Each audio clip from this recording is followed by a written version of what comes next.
Hola, soy Aitana i avui vaig a presentar-vos un llibre anomenat Fluorescència, que en africà significa dolor de regla, però vam posar aquest nom així més suau per a que la gent, quan vegin el títol, el comprara i no se quedara un poc així flipant.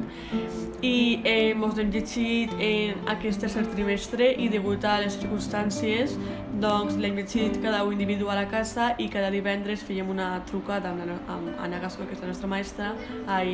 professora, i comentarem el llibre i tot això. Doncs ara vaig a introduir-vos el que és un petit resumen, sense fer spoilers, òbviament, d'aquest llibre. La protagonista i escriptora d'aquest llibre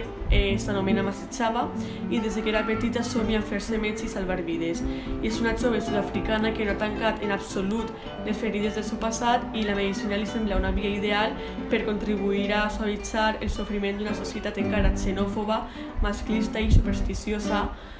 la qual és Sud-àfrica. Però a l'hora que tracta de suavitzar el dolor dels altres treballant en un hospital amb pocs recursos i enfrontant-se a diari amb la misèria del sistema públic de salut, Masechaba ha de lidiar també amb els seus propis problemes, que són els forts dolors de menstruació i la vergonya que sent al tenir-la, el dolor pel suïcidi del seu germà i les pressions d'una mare profundament religiosa que tracta d'allunyar-la de la seva única amiga, Nyasha, que és una jove de Zimbabue que li fa obrir els ulls a Masechaba sobre la creixent tensió xenòfoba que comporta l'apartheid.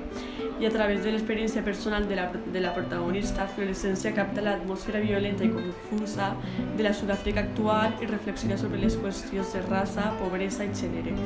I encara que es tracta d'una obra de ficció, el que ens explica està passant a la realitat, sobretot perquè reflexiona sobre la violència que pateixen les dones i introdueix aquests matisos tan necessaris i que de vegades oblidem, que les dones negres pateixen una doble discriminació pel gènere i la raça,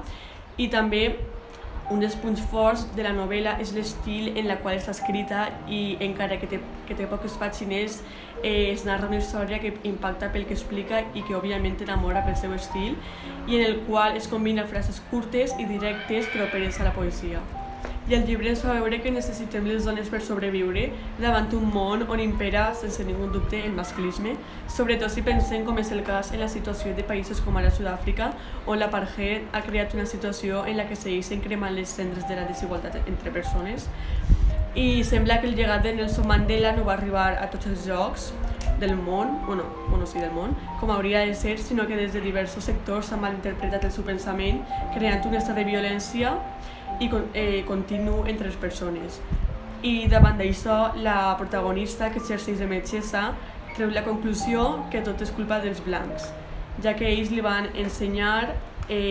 a odiar-se, en plan, que ens ha ensenyat a odiar-se entre nosaltres. Aquesta és una novel·la de voler i poder, ja que Masechaba té ganes de canviar el món des de la medicina, però en aquest curt camí descobrirà la maldat més evident als ulls d'aquells que es creuen que tenen el poder absolut sobre el cos d'una dona, cosa que no és.